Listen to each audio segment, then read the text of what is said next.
Continuing our reading of not Allama Iqbal, Habermas's critique of Klein, and we had stopped here.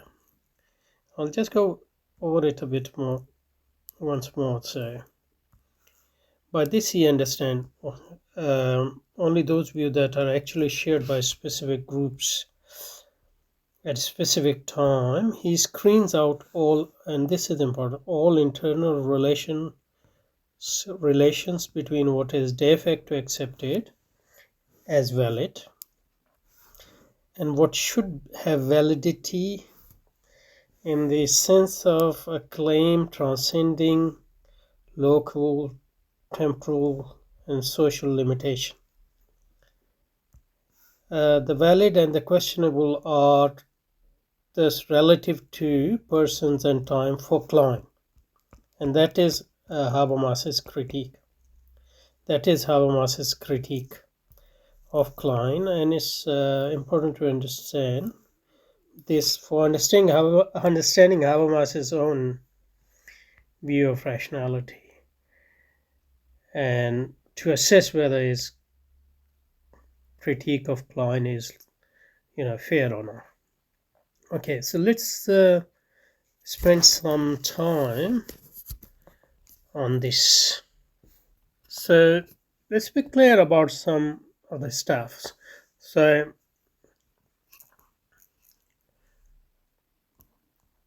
Habermas is not accusing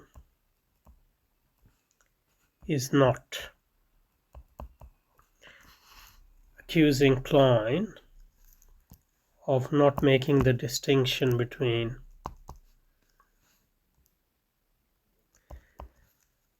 fact and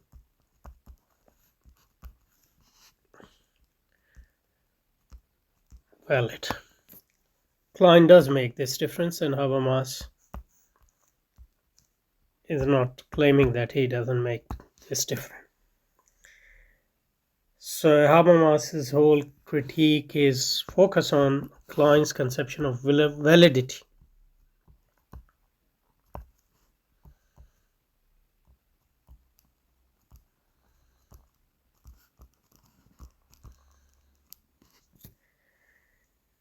And this is what he means when he say that Klein screens out all internal relations between what is de facto accepted as valid and what should have validity in the sense of a claim transcending local, temporal, and social limitation.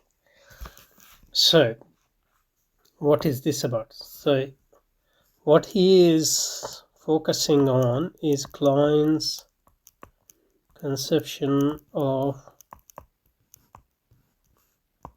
validity. And what he's saying is that after making the distinction between validity and facticity, he doesn't make a further distinction.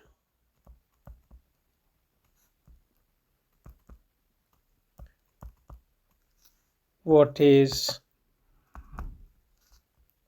accepted as valid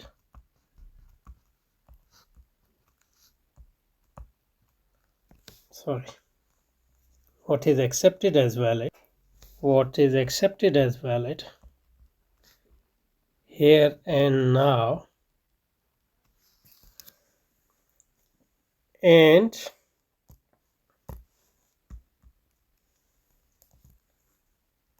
what is valid as such, what is valid in itself. Now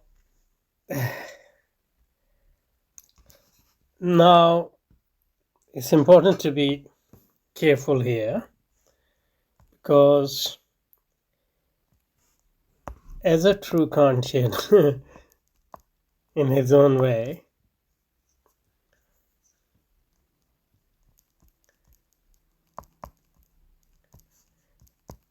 Habermas is not saying that we have access to. So as a true Kantian, Habermas doesn't claim that we have any access to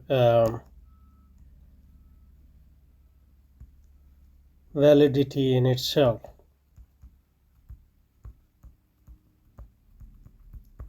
So it's, in a sense, it's a limit concept in Habermas, as it is, as thing in itself in a sense limit concept, at least in certain contexts for Kant.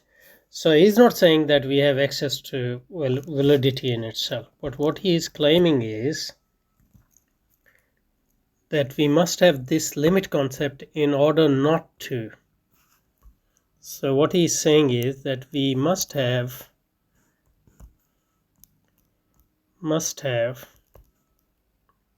and these are my words, we must have this limit concept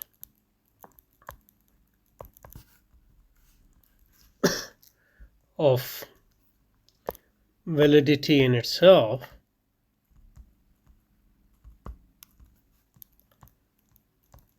so that our conception of validity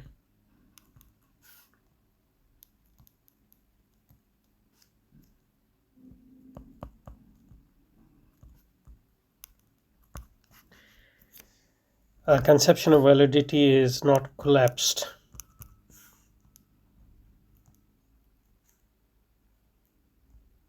into, or not reduced to,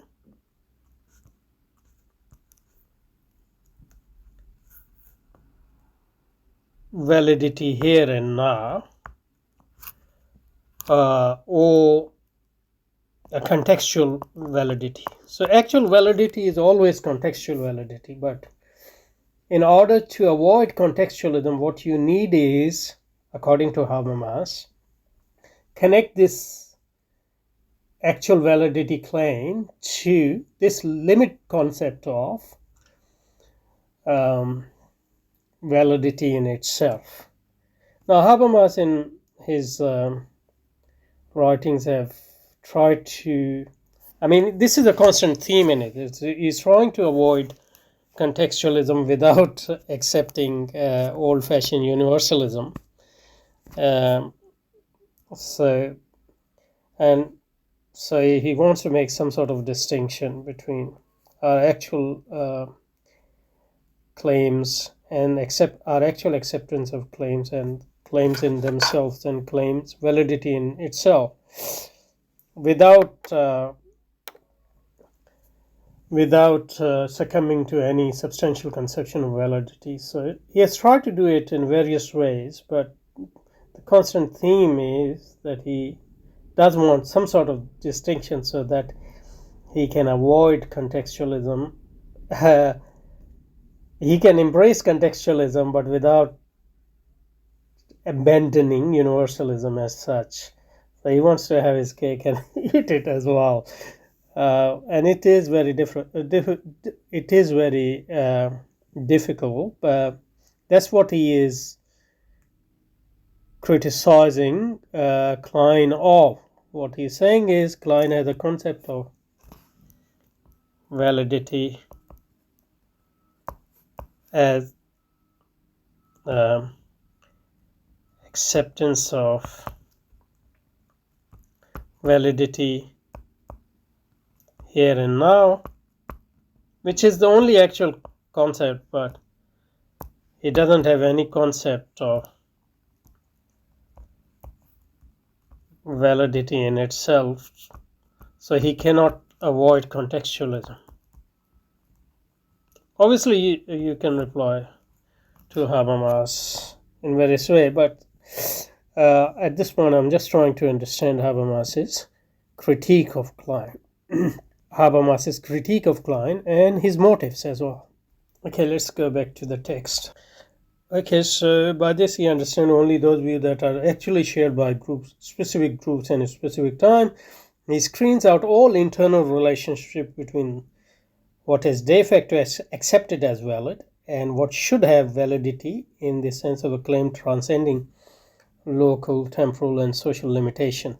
And this claim transcending local, social, and limitation is what is a limit concept here for Habermas. I have called it validity in itself, but you can call it whatever you want. And Habermas himself has expressed this in various ways throughout his career, and it's given various names. The valid and the questionable are thus relative to persons and times. By this, Habermas means that he sort of succumbs to contextualism without keeping any relationship to universalism without universals, obviously. So he has succumbed to sort of pure contextualism. On the other hand, Habermas's contextualism is a temporary contextualism in a sense. I think Habermas continues on, but the discussion in the next session is a bit, involved. So it's better to stop here and build on what we learned today next time in understanding the next paragraph.